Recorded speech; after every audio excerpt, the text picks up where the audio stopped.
Mazmur 18 ayat 25. Karena itu Tuhan membalas kepadaku sesuai dengan kebenaranku, sesuai dengan kesucian tanganku di depan matanya. Tuhan itu akan membalas kepada kita sesuai dengan kebenaran kita, sesuai dengan kesucian kita.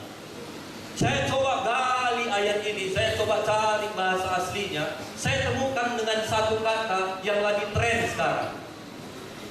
Dia bilang begini, Tuhan akan membalas kepada kita sesuai dengan integritas kita.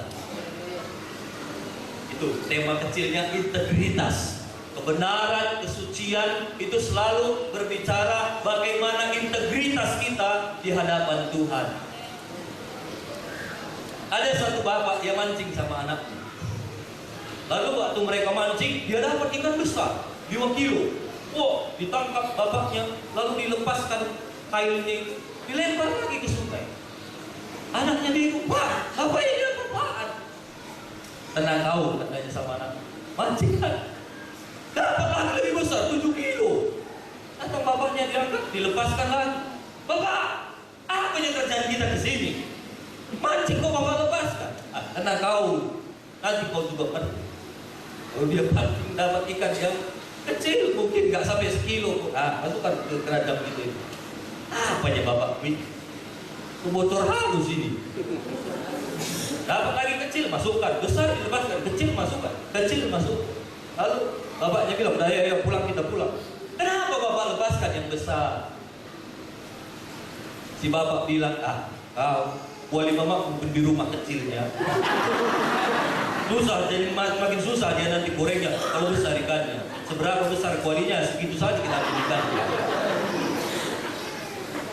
Seberapa besar kuali integritas kita, sebegitulah besarnya berkat Tuhan yang akan masuk. Sekarang yang perlu bukan cari ikan yang besar, yang perlu besarkan kuali integritas kita. Bilang kiri kanan, amin. Bukan ikan, bagi Tuhan gampang memberikan ikan-ikan yang besar dalam hidupmu. Tapi sekali lagi, Tuhan hanya bisa membalas sebesar kualitas integritas kita. Dan hari ini sudah sulit cari orang yang berintegritas. Lagunya pun maju tak gentar membela yang bayar. Kalau nggak bayar, asana kau. Mana-mana kan gitu. Kalau bisa dipersulit ngapain dipermudah? Indonesia sampai buat komisi pemberantasan korupsi. Ketuanya pula yang korupsi. Sulit sekarang cari integritas. Satu kali saya ada teman orang Korea, dia datang ke tempat pelayanan saya. Dia bilang, Pak Pendeta, aku mau bantulah anak-anak Bapak yang susah, jemaat yang miskin. Aku bilang, jemaatku gak ada miskin, Pak. Diberkati Tuhan semua. Sombong kali kau, kata. Iya, kalau Bapak bilang miskin aku gak mau. Udahlah, siapa jemaatmu anak-anak yang pintar, yang berkualitas di sekolah? Kalau itu boleh tuh cari. Lalu kumpul, dia kasih uang. Inilah, tolong ya, aku mau bantu. Beli apa mereka suka, bawa belanja ke pasar. Pokoknya apa mereka perlu beli, ini uang, dikasih banyak uang. Lalu istriku bawa anak-anak itu ke pajak, ke pasar. Wah, ada yang beli sepatu, ada yang beli tas. Pokoknya apa kalian perlu beli. Mereka udah beli. Datang istriku, dia bilang sama penjualnya, udah Bu ya, udah cukup semua, udah. Tolong dibuat botnya. Kalian tahu apa jawab penjualnya? Dia bilang, berapa kita bikin botnya Bu? Saya tanya. Datang istriku ya, berapa belanjaan kami segitulah buat. Oh, nggak dilebihkan Bu? Dan sangat terpukul saya waktu istri saya bilang begini, Bu, kami ini dari gereja. Si penjual bilang, Bu, banyak gereja di sini lebih-lebihkannya Bu. Karena bisa bayangkan, gereja pun udah kena dampaknya. Itu sebabnya kenapa banyak gereja udah nggak berdampak lagi sekarang. Karena itu tadi, Tuhan hanya bekerja sebesar kualitas integritas kita. Bilang kiri kanan, itu di sana, di sini enggak. Jadi orang yang berintegritas itu di mana-mana sama, di rumah sama, di gereja sama. Jangan di gereja haleluya, di rumah haleluya. Jangan, ya. Kita harus sama. Kenapa kita harus berintegritas? Karena Yesus yang lahir malam hari ini, Dia juga adalah Yesus yang berintegritas. Matius 22 ayat 16. Ini kata orang tentang Yesus. Matius 22 ayat 16. Mereka menyuruh murid-murid mereka bersama dengan orang-orang Herodian bertanya kepadanya, "Guru, kami tahu engkau adalah seorang yang jujur dan dengan jujur mengajar jalan Allah. Engkau tidak takut kepada siapapun, sebab engkau tidak mencari muka." Dia itu integritas, gak cari muka, jujur, kemana-mana sama, dimanapun sama. Dan untuk kita berintegritas, firman Tuhan bilang, jagalah hatimu. Ini ada koneksinya ini. Integritas itu selalu berkaitan dengan hati. Jagalah hatimu dengan segala kewaspadaan, karena dari situlah terpancar kehidupan. Kalau Bapak Ibu mau mengalami berkat Tuhan sesuai dengan integritas kita, jaga hati kita setiap hari dengan segala kewaspadaan. Karena ini sumber. Kalau kita berbicara pancuran, kalau sumbernya kotor, kemanapun kotor. Kalau hati kita bersih, pikiran kita pun bersih, ucapan kita pun bersih. Itu jelas di dalam firman Tuhan. Di Markus 7:21 dia bilang, karena dari dalam, dari hati orang timbul segala pikiran jahat. Kalau di sini jahat, keluar itu. Ini ada koneksinya dengan sini. Jadi jangan percaya kalau bilang, aku omongan punya cuma kasar, hatiku baiknya bohong. Jelas di firman Tuhan, semua timbul dari hati. Oh, sini bersih, luar bersih, pikiran juga bersih. Jadi kita harus jaga hati kita. Nah, Paulus itu adalah satu tokoh Alkitab yang luar biasa. Dia itu mantan teroris. Sekarang mungkin Osama bin Ladennya lah. Tapi akhirnya dia bertobat, dia dijamah Tuhan, dan dia berhasil menjadi berkat bagi banyak orang. Termasuk Alkitab ini hampir setengah Paulus yang tulis. Dan saudara tahu apa kunci keberhasilan hidupnya? Hati. Kisah Rasul 24 ayat 16, dia bilang begini, karena dia tahu ayat ini, Tuhan membalas kepadaku sesuai dengan kebenaran. Kisah Rasul 24 ayat 16, sebab itu aku, Paulus, senantiasa berusaha. Jadi jaga hati itu memang gak gampang Bapak Ibu. Kita memang harus senantiasa berusaha untuk hidup dengan hati nurani yang murni di hadapan Allah dan manusia. Pesan Natal malam hari ini Bapak Ibu, kalau kita mau berhasil sama seperti Rasul Paulus, ayolah kita sama-sama. Saya juga sampai hari ini terus berusaha senantiasa menjaga hati. Karena aku tahu inilah sumber kehidupan. Paulus, dia berusaha senantiasa jaga hati di hadapan Tuhan. Terus menerus. Dan integritas itu sangat mempengaruhi otoritas kita. Integritas kita sangat mempengaruhi otoritas kita. Waktu Paulus satu kali di penjara, apa yang mereka lakukan? Mereka menyembah Tuhan. Kenapa mereka menyembah Tuhan nyanyi? Karena di dalam itu bersih, nggak bersungut-sungut. Apa ini kok di penjara? Karena enggak, dia hatinya bersih. Yuk. Silas, yuk nyanyi. Dan saudara tahu mereka nyanyi nggak pakai gitar, kakinya dibelenggu, tangan diborgol. Dan waktu mereka nyanyi dengan hati, apa yang terjadi? Gempa bumi. Jadi Tuhan itu mainnya main di hati, bukan main penampilan, enggak. Sampai Samuel pernah mau pilih kan, jangan lihat wajahnya. Aku nggak lihat wajah, aku nggak lihat penampilan, hati. Dan waktu Paulus nyanyi dengan hati, Tuhan, lagunya pun mungkin, Tuhan kau baik, atau aku senang, Tuhan terima kasih. Dan Bapak di sorga itu nggak tahan melihat orang-orang yang menyembah dengan hati.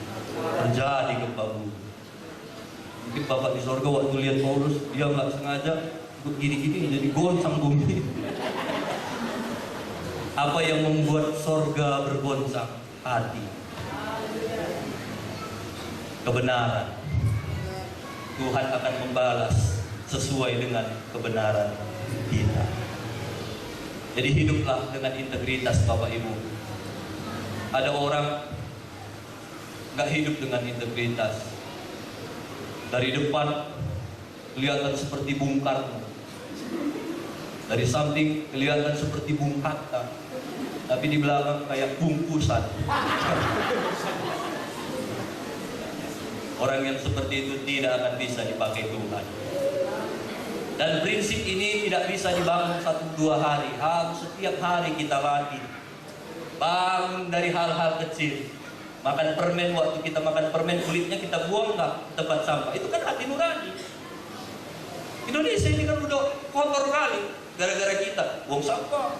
Dari mobil buang tisu. Itu hati nurani. Lampu merah berhenti nggak?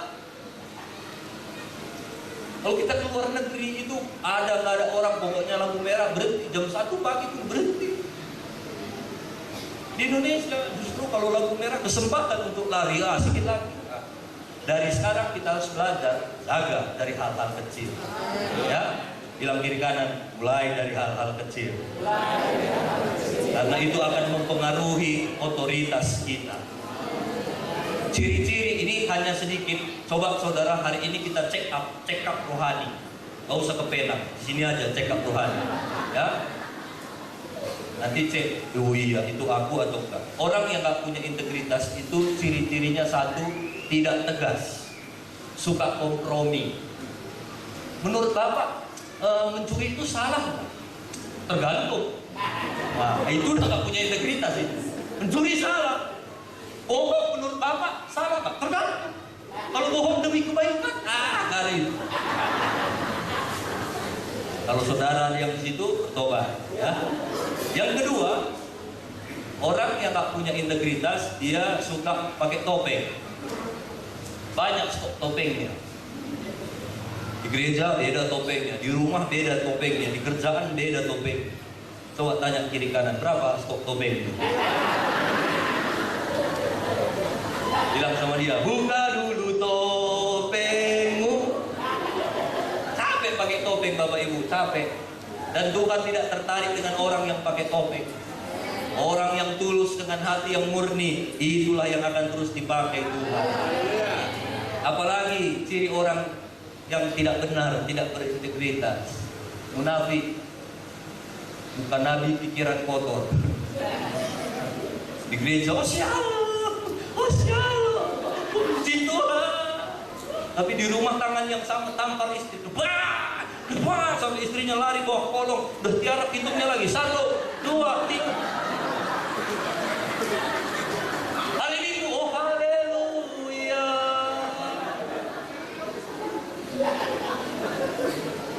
Sampai Ahmad Albar ciptakan lagu, dunia ini panggung sandiwara. Semuanya mudah berubah. Ada peran wajah dan ada peran berpura-pura. Mengapa kita bersandiwara? Semua Ahmad Al baru tahu, jangan lagi bersandiwara. Bilang kiri kanan, jangan bersandiwara.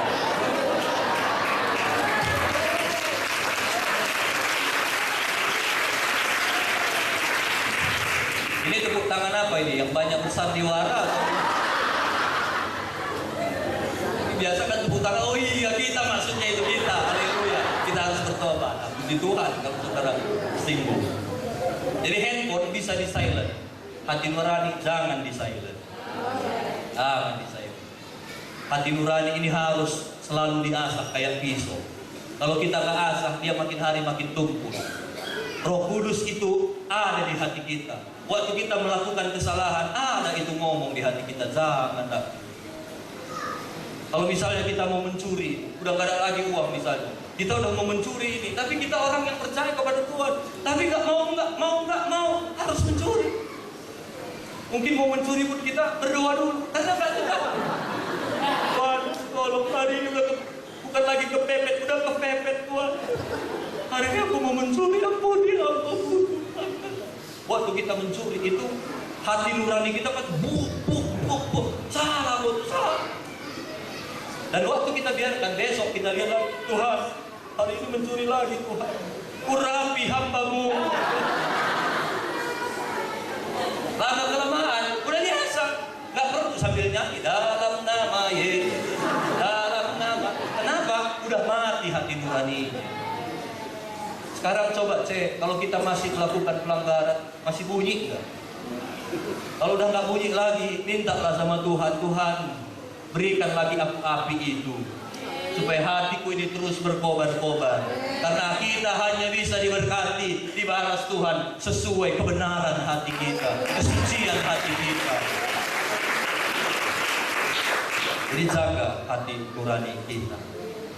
Di Alkitab itu ada satu tokoh namanya Yusuf. Yusuf itu anak muda yang selalu jaga hatinya. Di rumah bapaknya dia jadi anak kesayangan. Saking kesayangannya, abang-abangnya cemburu, abang-abang masukkan dia di sumur. Di sumur, apakah dia berdoa? Ya, aku percaya dia berdoa. Tapi apakah Tuhan dengar doanya? Aku bilang Tuhan dengar doanya, tapi mungkin belum dijawab waktu itu. Abang-abangnya bilang, kalau di sumur gak ada uang kita jual saja dia. Akhirnya dia jual ke Mesir. Zaman itu bukan seperti zaman sekarang. Budak itu gak ada harganya. Mungkin waktu dia berjalan ke Mesir itu, bosnya naik unta, dia jalan berhari-hari, melewati panasnya kalau siang di padang gurun, malam itu dingin.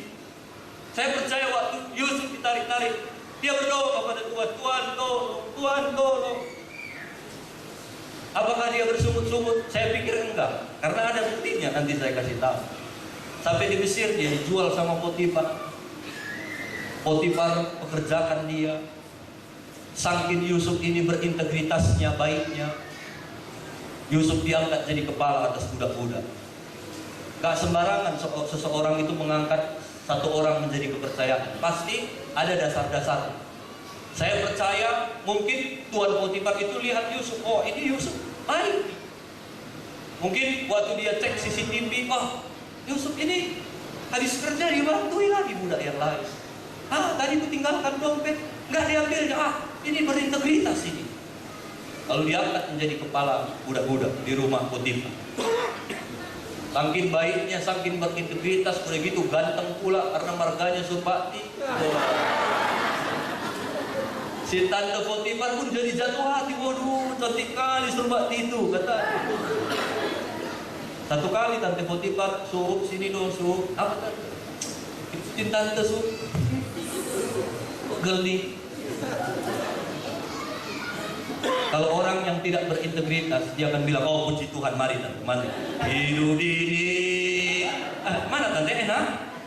Itu orang gak berintegritas. Tapi Yusuf, dia punya kebenaran firman Tuhan bilang, tante bagaimana mungkin aku melakukan dosa yang tidak benar itu? Tante itu sampai ngajak tidur, gak mungkin tante. Lalu dia lari. Karena dia tahu, Tuhan hanya memberkati aku sejauh aku benar. Dan gara-gara dia benar, dia harus masuk penjara. Saya nggak tahu Bapak Ibu hari ini mungkin gara-gara saudara benar, saudara harus mengalami satu masalah. Gak apa-apa, tenang. Firman Tuhan gak pernah gagal. Benaran itu akan terungkap, mujizat itu akan terjadi. Dia masuk penjara. Apakah di penjara dia sungguh-sungguh? Tuhan macam apanya kau janji? Seperti semua bulir gandum akan tumpuk, tunduk mana? Enggak. Kenapa saya bilang enggak? Di penjara juga dia tetap berintegritas. Itu terbukti kepala penjara angkat lagi dia menjadi kepala atas tawanan-tawanan. Nggak sembarangan sekali lagi orang mengangkat satu kepercayaan, pasti sudah ada nilai plusnya. Pasti karena dia berintegritas. Mungkin waktu teman-temannya cuci WC, Yusuf bantuin, padahal itu mungkin bukan tugasnya. Mungkin ada yang perlu dibantu, dia bantu. Mungkin ada kawannya masuk angin, diurut. Dan dia akhirnya diangkat jadi kepala kawan. Satu kali ada juru minum, juru roti raja, cerita-cerita, mimpi. Yusuf artikan mimpinya. Dia bilang, satu kau mati, satu kau akan kerja lagi. Setelah mereka keluar, Yusuf bilang, jangan lupa nanti kalau udah keluar, kau ingat aku ya, kata Yusuf. Apakah Yusuf diingat? Tidak. dia dilupakan. Sampai 2 tahun dia dilupakan. Kalau waktu itu dia diingat, mungkin kemana dia pergi? Mungkin dia akan pulang ke rumah bapaknya. Jadi apa? Jadi penggembala domba. Bilang kiri kanan, kalaupun kamu dilupakan, bersyukur. Kalau ditanya Yusuf, bagus dia dilupakan. Kalau diingat, mungkin pulang dia ke rumah bapak. Tapi karena dilupakan setelah 2 tahun, firman Tuhan tergenapi. Ini saatnya, kata Tuhan. Udah lewat proses, udah benar. Proses demi proses kau udah lewat, udah benar. Tuhan angkat dia dari penjara yang begitu dalam. Mungkin sinyal pun tak ada, cahaya matahari pun tidak masuk. Tawanan penjara waktu itu begitu mengerikan. Tapi di sana pun Tuhan ada. Tuhan angkat dia menjadi orang nomor 2 di Mesir, menjadi perdana menteri di Mesir. Itu satu hal yang tak masuk akal, Bapak Ibu. Yusuf bukan warga negara Mesir. Aku gak mungkin jadi presiden di Amerika Serikat.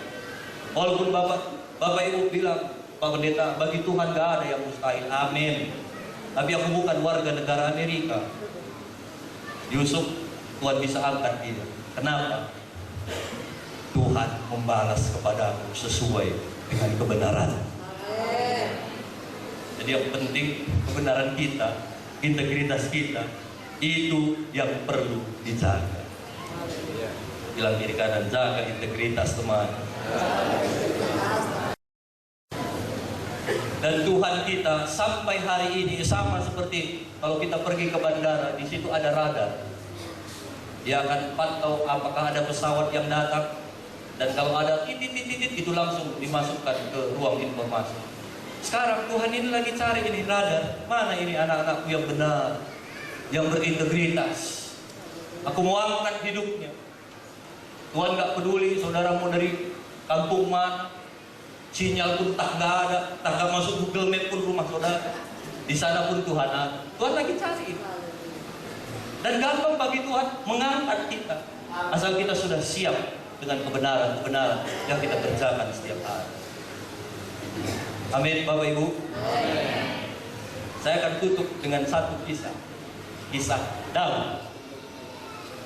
Daud ini juga sama. Daud ini adalah orang yang berintegritas. Sekarang menjadi pertanyaannya Bapak Ibu, bagaimana caranya supaya kita bisa berintegritas?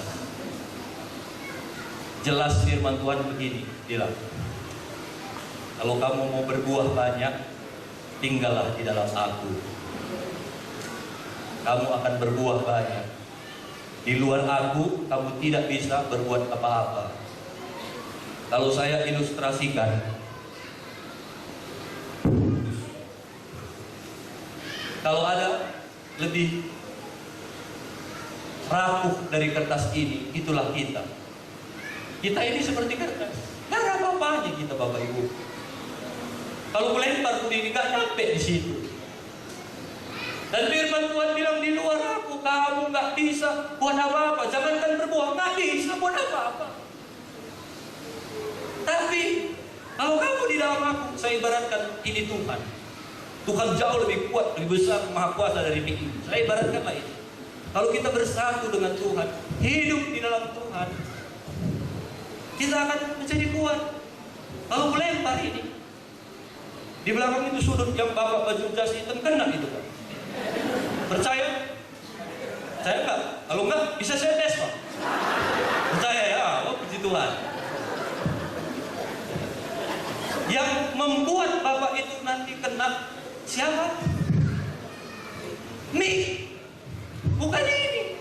Karena ini numpang lagi. Yang membuat kita bisa berkuasa, berotoritas, apapun yang kita kerjakan diberkati oleh Tuhan, bukan kita, Tuhan. Bilang kiri kanan, bukan kamu, tapi Tuhan. Kalau kita dipakai Tuhan, bukan kita, bukan saya, Tuhan. Saya selalu ingat dikuatkan dengan satu ilustrasi. Ada ilustrasi bilang begini. Ada satu kali singa raja hutan, dia masuk ke hutan. Semua binatang hutan lari karena takut dengan singa. Tapi ada satu monyet, karena dia kasihkan makan kelapa, nggak sempat lari. Ditangkap sama singa. Mati kau hari ini. Si monyet bilang, dia cerdik. Jangan kau sembarang makan. Aku ini bukan monyet biasa. Nyesal kau nanti. Maksudmu apa? Kalau kau makan aku, bahaya kau nanti. Aku ini orang berpengaruh di hutan ini. Maksudmu? Kalau kau nggak percaya begini saja. Kita buktikan. Kita jalan ayo sekarang di hutan ini. Kau lihat nanti semua binatang akan lari. Kalau nggak lari nanti mereka, kau makan, aku makan. Tapi kalau lari mereka, itu artinya aku berpengaruh di hutan ini. Banyak kali hokmu kata si singa. Ayo kita tes. Oke, ayo. Monyetnya jalan di depan, singa di belakang. Betul, semua binatang lari perlahan. Gimana? Kau lihat kan? Iya.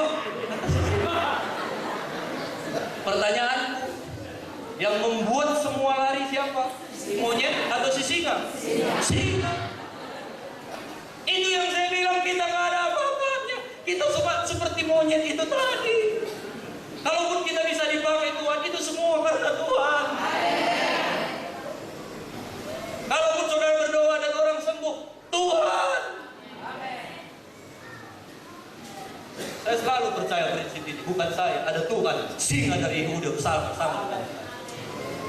2 minggu lalu, kami tinggal di satu kampung. Di kampung itu banyak villa. Jadi orang suka sewa-sewa villa itu untuk buat camp, retreat. Nah, kalau Sabtu itu kalau pendeta-pendeta itu waktu-waktu yang kalau bisa jangan diganggu. Supaya persiapkan firman Tuhan dan bisa istirahat dengan tenang. Besok pagi bangun, sampaikan firman Tuhan dengan segar. Nah, malam itu saya udah persiapan sekitar jam 9:30, saya udah tidur. Jam 11 tiba-tiba anjing gonggong. Biasanya ada orang. Saya keluar, ternyata ada anak mahasiswa yang lagi buat camp di villa dekat rumah kita. Dia bilang, Pak Pendeta, tolong kami. Tolong apa? Kami buat retreat, kami salah, kami tidak bawa pembina rohani, banyak yang kerasukan setan, Pak. Aku pikir, aduh, aku udah ngantuk ini. Kalau secara manusia itu pikirannya. Tapi sekali lagi, aku sebagai hamba Tuhan selalu berpikir begini. Kalau ada sesuatu yang Tuhan percayakan, itu kesempatan yang harus ditanggung. Amin. Saya bilang, oke, tunggu sebentar. Saya ganti baju, kita berangkat. Sebelum kami berangkat, saya dengan orang tua, saya bilang, berdoa, ayo kita. Kalau orang tua saya pimpin dalam doa, kami berangkatkan anakku dalam nama Tuhan sertai dia. Dalam hatiku berdoa begini, Tuhan, besok hari Minggu, ini udah malam Tuhan. Gak usah lama-lama ya Tuhan. Kerja langsung, habiskan semua setan. Kami percaya kuasa yang ada pada kami lebih besar dari kuasa setan yang ada. Betul. Saya sampai bilang, mana yang mau didoakan? Udah sadar semua Pak Pendeta, sadar. Oh. Berbiasa ya. Pendetanya belum datang, mungkin iblisnya pun tahu. Yang sebentar lagi datang pendeta Pentakosta, bahaya itu. Pendeta Pentakosta kan kalau berdoa, aku ikat engkau, kami hancurkan engkau, kami usir engkau dalam nama Yesus, keluar. Iblisnya bilang udah patah-patah pendeta, nggak bisa lagi. Tuhan kita dahsyat. Bukan aku, Tuhan. Tinggal aku bilang, puji Tuhan kalau nggak ada lagi kesukaan. Ayo semua panitia kita gandengan tangan, biar semua malam ini boleh istirahat dengan tenang. Besok juga bisa lanjutkan Natal. Aku berdoa dalam nama Tuhan Yesus Kristus, beri mereka ketenangan. Selesai, pulang ke Medan, semua aman. Jadi Tuhan kita itu yang dahsyat, bukan kita. Kalau kita hidup dengan benar, itu akan memperkuat otoritas kita. Yang membuat setan takut bukan lihat saya, lihat Tuhan. Dan yang membuat Tuhan berkuasa, kebenaran yang setiap hari kita lalui. Daud dia orang benar. Sekali lagi saya bilang, Daud itu orang yang suka saat teduh, suka berdoa. Itu kunci untuk kita bisa benar. Kita ini ibarat satu ember yang becek, berisi kotoran. Kita perlu disirami setiap hari. Kalaupun itu hanya tetes-tetesan, itu akan membersihkan becek itu. Firman Tuhan itulah air kehidupan. Dan gak ada satu manusia pun yang kuat tanpa firman Tuhan. Termasuk kami hamba-hamba Tuhan. Gak ada kami kuat tanpa kami berhubungan dengan Tuhan, tanpa kami berhubungan dengan firman Tuhan secara rutin. Kenapa anak-anak kita bisa hidup normal, bertumbuh? Karena kita kasih makan pagi, siang, sore, kasih susu. Sama dengan kerohanian kita Bapak Ibu. Untuk kita bisa benar, harus setiap hari rutin makan firman Tuhan, doa sama Tuhan, terima kasih. Dan Bapa di sorga itu paling gak tahan lihat orang-orang yang mau setiap hari bangun bernuntut, Tuhan, hari ini aku mau kerja, aku gak bisa tanpa Tuhan. Oh, Bapa di sorga itu mari, dia akan membalas sesuai dengan kebenaran. Amen. Saya 3 tahun lalu kakiku ini kena gerenda dan hampir putus. Aku beli gerenda, belajar, langsung harus dioperasi, 6 jam aku operasi. Dalam pikiranku habislah aku hari ini. Ternyata enggak juga. Hari ini bisa juga berjalan. Itu dahsyatnya Tuhan kita. Waktu itu sekitar 3 bulan aku harus pakai tongkat. Kontrol ke Medan, pulang selesai kontrol ke Medan. Waktu aku pakai tongkat 3 bulan, itu kakiku belum kuat. Karena aku kontrol di Medan beberapa hari, aku pulang. Datang anak-anakku yang kembar itu yang masih kecil, waktu itu mungkin sekitar 2 tahun, 3 tahun. Waktu mereka dengar gerbang dibuka, mereka lari berdua, Bapak aku pulang, kata. Aku pengen peluk mereka, tapi kiri kanan tongkat. Buang tongkat itu. Dengan kekuatan tenaga aku peluk mereka, aku. Walau sakit kurasa menahankannya. Tapi itulah hati seorang bapak. Waktu ada anak, Pak, katanya, aku peluk dia dengan sekuat tenaga. Duanya aku gendong. Aku bapak yang terbatas pun mau melakukan yang terbaik buat anaknya. Apalagi bapak yang di surga yang tak terbatas. Waktu setiap hari kita datang kepadanya, Bapak, aku gak bisa tanpamu, aku gak bisa lagi. Bapak di surga akan melakukan yang terbaik dalam hidup kita.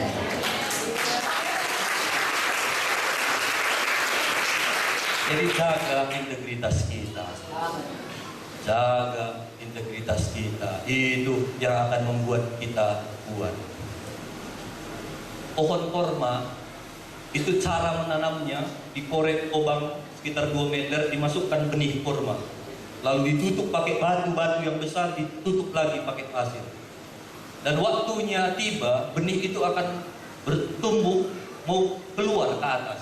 Nggak bisa. Karena ditindih batu yang berat sampai 25 kilo, mau tumbuh ke atas nggak bisa. Akhirnya dia tumbuh ke bawah. Tancapkan akar, setiap hari tancap akar, sampai itu bisa, kalau saya baca sampai 32 meter akarnya itu ke bawah tanah sampai ketemu dengan satu mata air. Waktu dia udah ketemu mata air, dia akan sirup sari-sari makanan itu, dia mulai akan bertumbuh ke atas. Benih itu akan hantam satu-satu batu itu. Dan korma itu akan tumbuh lebat besar, tahan segala badai. Kalaupun kering, dia tetap berbuah karena akarnya udah dalam. Itu pohon korma. Kekristenan kita harus seperti pohon korma. Kita harus kuat di akar. Bangun jam doa kita, bangun saat teduh kita. Dan bangun doa saat teduh itu nggak bisa dilihat orang. Orang nggak bisa lihat akar. Orang selalu lihat batang, buah, keberhasilan. Tapi yang membuat kita tetap kuat di keberhasilan kita nanti, akar kita itu yang dalam. Sekali lagi, bagi Tuhan gampang memberkati kita. Justru bagi Tuhan sekarang kita harus kuat di akar. Itu yang dilakukan Raja Daud. Daud itu setiap hari mengembalakan domba. Kalau sekolah mungkin nggak adanya sekolahnya, tapi hatinya itu selalu keluar ucapan syukur. Lihat lagu-lagunya di Mazmur. Hatiku tenang berada dekat. Kenapa itu yang keluar? Karena dia bangun hubungan dengan Tuhan. Dia isi hidupnya dengan firman Tuhan. Itu yang keluar. Kalau dia nggak bangun hubungannya dengan Tuhan, yang keluar sakitnya tuh di sini, di dalam hatiku. Lagu sekarang yang tren, entah apa yang merasukimu. Nah, itu orang-orang asal teduh itu lagunya. Adakah dukun sedang mengobati pasrahnya? Itu orang nggak asal teduh itu. Kalau saat teduh, hatiku tenang, hanya dekat Allah saja. Dia bangun saat teduhnya. Dia bangun akar. Waktu kita bangun akar kita, di alam roh, orang nggak bisa lihat, kita makin naik di hadapan Tuhan. Waktu saudara setia mengasihi Tuhan, melayani Tuhan, dan saudara bangun saat teduh, orang nggak bisa lihat, tapi di alam roh kita makin naik di hadapan Tuhan.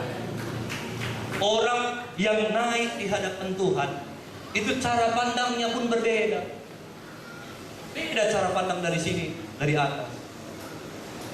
Kalau misalnya ada macan, kalau kita dari bawah, wah macan ini, nggak betul ini, masih lama ya, nggak beda dari sini. Udahlah, balik aja kita balik. Tapi kalau orang cara pandangnya udah di atas, cara ngeliatnya pun, macet, itu ada metro mini rusak, tapi udah selesai itu, mungkin 5 menit lagi, aman itu. Tidak sumut-sumut dia. Karena cara pandangnya udah beda. Jadi, yang membuat cara pandang kita berbeda, itu hubungan kita dengan Tuhan. Waktu bangsa Israel sama Raja Saul lihat Goliat yang besar, mati kita besar. 40 hari Goliat itu mengintimidasi bangsa Israel. Apa kau? Katanya Tuhanmu hebat, kecil kau. Ayo maju kau, 1 lawan 1. Encong kau semua, kecil kau. Sore diintimidasi, apa kau? 40 hari diintimidasi. Karena si Saul sama pasukannya mungkin gak saat teduh, takut, cemas. Tadi waktu datang Daud, apakah Goliat jadi kecil? Enggak. Goliat kita besar, tetap berteriak-teriak. Si Saul lihatnya dari sini, wah besar. Tapi si Daud lihatnya dari sini, besar memang ya. Kalau besar gampang kenanya. Itu kan cara pandang. Mana lebih gampang melempar, besar atau kecil? Besar. Kecil ini. Dan apa yang keluar dari mulutnya? Firman Tuhan.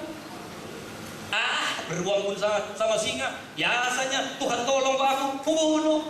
Itu. Datang pula si Goliat. Oh pikirnya aku kaleng-kaleng. Dia bilang begini.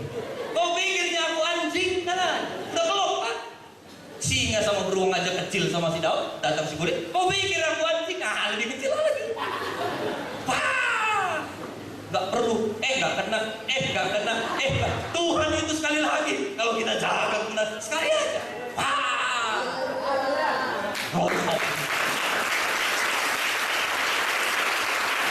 Itu yang saya bilang, yang membuat dia rontok. Semua ini ditutup, cuma di sini terbuka sedikit. Yang membuat batu itu Tuhan, bukan Daud. Daud itu tugasnya hanya setiap hari dia jaga saat teduhnya. Firman Tuhan bilang, bangunlah hai jiwaku, itu nyanyian Daud. Bangunlah gambus dan kecapi, aku hendak membangunkan fajar. Jadi sebelum fajar terbit, dia udah ambil gambus dan kecapinya, dia nyembah Tuhan. Sebelum azan dia udah nyembah Tuhan. Saudara juga kalau mau dipakai seperti Daud, sebelum pagi sembah Tuhan. Akhirnya karena dia menang, si Saul iri, dan si Saul mau bunuh dia. Sekali lagi, kalaupun ada orang jahat kepada kita, kalau kita benar, Tuhan akan terus melindungi kita. Dia dikejar-kejar, udah berapa kali mau dibunuh, tapi gak kena, dilembing gak kena. Dan Tuhan kasih kesempatan beberapa kali untuk Daud bisa bunuh Raja Saul. Satu kali waktu Saul sakit perut, mungkin kebanyakan makan sambal, di hutan dia bilang cari WC, tangan perutku ini. Gak ada WC di hutan, Tuhan, kata pengawal. Di mana pun jadilah, di gua ada. Lalu dia masuk ke gua. Ternyata di gua itu ada Daud dan pasukannya. Waktu Saul pelepasan, di belakang ada Daud. Gini. Mungkin pasukannya, gimana Tuhan? Bunuh. Kalau waktu itu kata Daud bunuh, dia langsung jadi raja Israel. Kata dia udah. Tapi apa kata Daud? Inilah jawaban orang benar. Dia selalu hidupin firman Tuhan, balas kejahatan dengan kebaikan. Dia bilang, jangan kau sentuh hamba yang diurapi Tuhan. Padahal waktu itu Saul udah gak diurapi Tuhan lagi. Roh Tuhan sudah pergi dari Saul. Tapi Daud tetap bilang, jangan, gak dia bunuh. Dan Tuhan membalas kebaikan kebenaran Daud. Sampai akhirnya dia harus lari ke satu gua namanya Gua Adulam. Di Gua Adulam itu ada 400 orang yang kacau balau. Karena dia lari, dia masuk ke satu gua. Rupanya gua itu udah penuh dengan orang-orang kacau. Orang-orang yang dililit hutang, orang-orang pemberontak, pokoknya kacau-kacau. Saudara bisa bayangkan, waktu Daud masuk, mungkin orang-orang kacau itu, jangan-jangan ini mata-mata. Mungkin waktu dia tidur, jangan kau tidur di situ, sana-sana kau. Tapi Daud itu tetap sabar. Mungkin lama-lama orang berpikir, ini kayaknya wajahnya beda, gak seperti kita. Ini kayaknya bukan tawanan, bukan buronan. Apa yang akhirnya membuat Daud kuat? Setiap hari dia berdoa. Setiap hari dia berdoa. Dan firman Tuhan bilang, 400 orang yang kacau balau itu akhirnya bisa menjadi tentara pasukannya Daud. Mana-mana mereka berperang. Saudara bisa bayangkan seorang anak kecil yang kemerah-merahan bisa memimpin 400 orang stres. Kami gembala ini kadang satu aja jemaat yang bikin pusing, stres kan. Hanya jangan bikin pusing sesama jemaat kita bilang. Satu aja stres, tahu 400 orang stres bisa dipimpinnya. Kenapa? Itu tadi hubungannya dengan Tuhan itu membuat dia menjadi berotoritas.